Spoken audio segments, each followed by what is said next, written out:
Oggi parliamo di monitoraggio.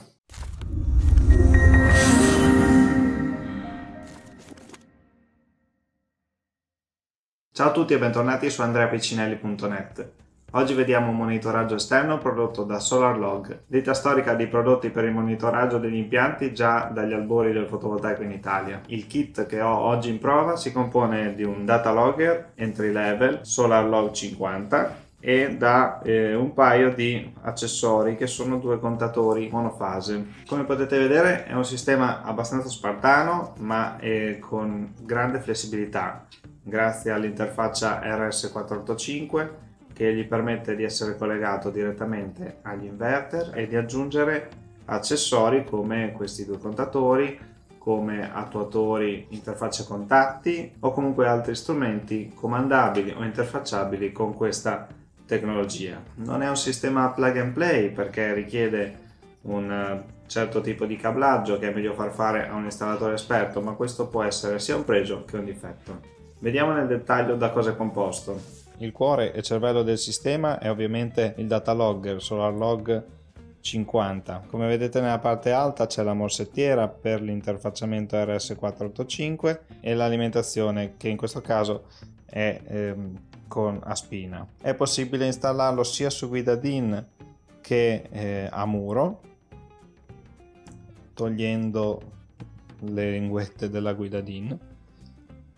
Esiste anche ovviamente per l'installazione in quadro l'alimentatore da guida DIN. Nella parte bassa c'è la presa RJ45 e una presa USB. La porta di interfacciamento è la presa Ethernet perché la presa USB serve esclusivamente per collegarci delle chiavette per la memorizzazione dei dati oppure per l'aggiornamento del firmware. Non è previsto il collegamento al computer tramite USB, magari per la configurazione. Infatti la configurazione avviene esclusivamente tramite Ethernet, tramite browser web. I due contatori di energia che mi hanno mandato sono uguali, si chiamano SolarLog Pro 1, sono contatori di energia monofase che si possono interfacciare al SolarLog attraverso il protocollo RS485 o dall'altra parte con un sistema di comunicazione a impulsi.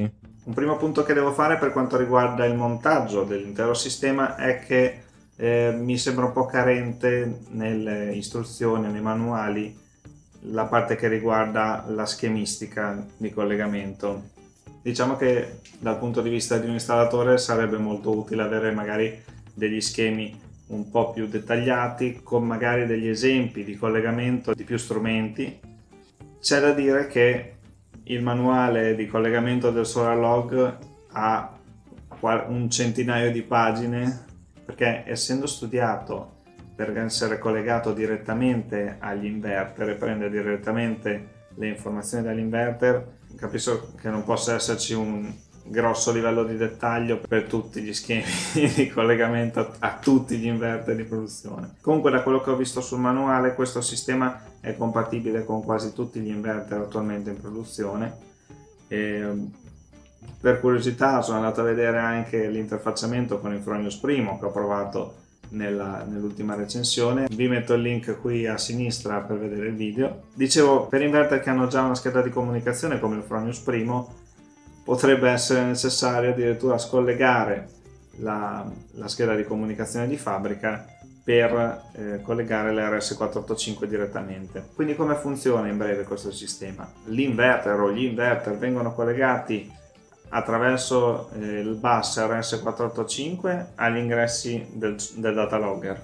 Altri ingressi possono essere appunto i contatori per monitorare magari il consumo totale o dei consumi parziali, anche per ottimizzare l'autoconsumo. Altra cosa che può essere collegata all'RS485 sono magari dei contatti, delle interfacce contatti che nell'applicazione possono essere programmati per essere attivati a una determinata quantità di potenza, oppure possono essere staccati quando vengono superati certi livelli di consumo. Insomma, la flessibilità è sicuramente uno dei pregi di questo sistema, perché con il bus RS485 in pratica si può fare quasi di tutto.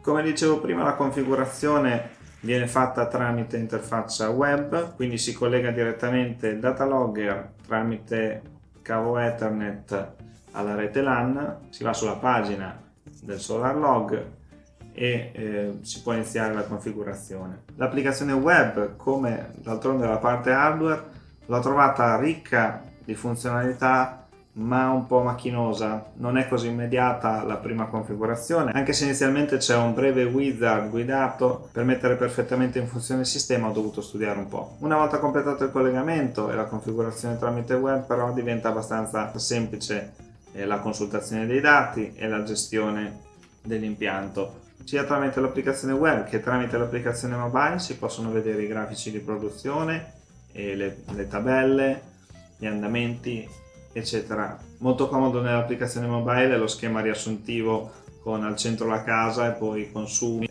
levo, eccetera. Così si può avere a colpo d'occhio un'immagine di quello che è lo stato dell'impianto in quel momento. Una cosa che mi ha incuriosito e che mi ha anche lasciato un po' perplesso è stato che c'è una sezione all'interno dell'applicazione web dove, che si chiama impianti, dove è possibile visualizzare tutti gli impianti che utilizzano il sistema SolarLog che sono registrati, e ho visto che ci sono molti impianti registrati con nome e cognome degli utenti dove si possono vedere potenza, produzione dell'impianto, eccetera, ma questo immagino che sia più una questione di sensibilità nel momento in cui si registra l'impianto, che se uno non vuole inserire, non vuole far vedere nome e cognome, magari nomina diversamente l'impianto. Oppure non ho approfondito la questione, ma penso che ci sia tranquillamente la possibilità di non far comparire l'impianto nel browser, nell'insieme degli impianti SolarLog. Sempre parlando di associazione dati impianto con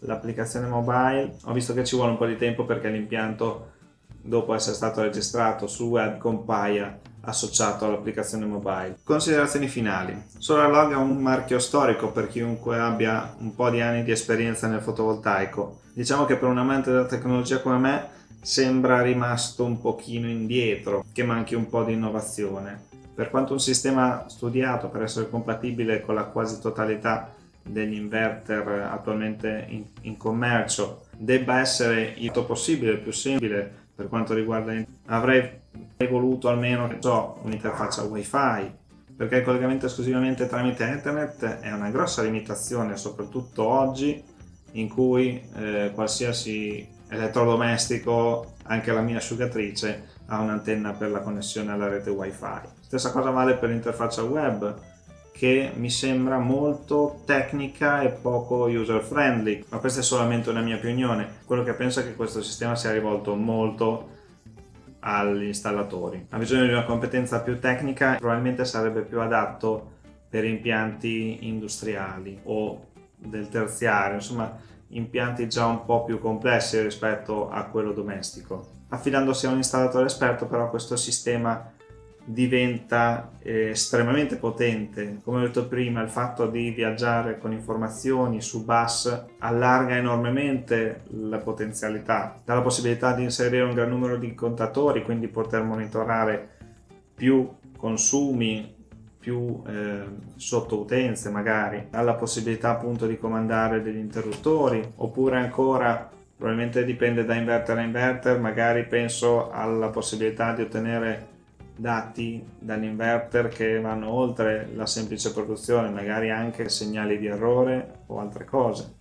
Diciamo che SolarLog ha voluto creare un'interfaccia che andasse bene un po' per tutto, un'interfaccia che facesse molte cose, sacrificando un po' la facilità di utilizzo, la facilità di connessione. Quindi a chi consigliarlo, a chi sconsigliarlo? Lo sconsiglierei a quegli utenti domestici che vogliono installarsi da soli o che vogliono avere qualcosa di istantaneo che gli dia dei dati da poter visualizzare con semplicità. Lo consiglierei invece ad impianti un pochino più complessi, come detto prima. Secondo me è molto indicato per impianti già esistenti, magari con anche qualche annetto in più, perché gli impianti di nuova realizzazione è difficile che abbiano la necessità di un data logger, dato che la maggior parte degli inverter attualmente ha già un monitoraggio integrato o comunque ha la possibilità di averlo.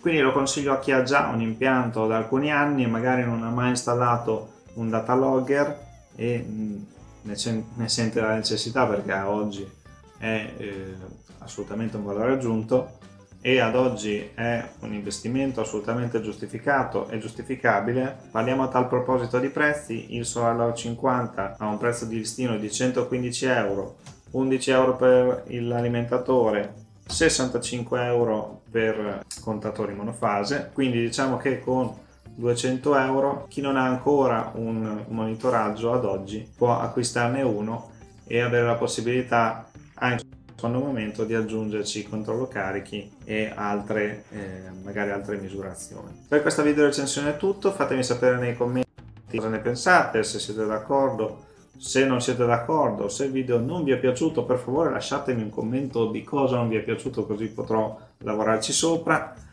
E se mi sono dimenticato qualcosa, scrivetemelo nei commenti. Se il video vi è piaciuto, lasciatemi un like e condividetelo con i vostri amici. Iscrivetevi al canale cliccando sul mio faccione qua a destra e cliccate sulla campanella per restare aggiornati sull'uscita dei nuovi video. Se questo canale vi piace e volete sostenerlo, potete farlo su Patreon, vi lascio il link in descrizione. Per dubbi, chiarimenti, perplessità, preoccupazioni, consulenze e qualsiasi altra informazione potete contattarmi sulle mie pagine social e sul sito, anche questi link li trovate in descrizione. Se siete neopossessori di un impianto fotovoltaico, vi consiglio la mia piccola guida fotovoltaico domestico istruzioni per l'uso, che trovate su Amazon. Io vi do appuntamento a martedì con la rubrica dedicata alle domande più frequenti sugli impianti fotovoltaici e a venerdì prossimo, in cui recensirò un concorrente del SolarLog, cioè il Fornox. Grazie per aver guardato il video fino alla fine, un saluto da andreapiccinelli.net.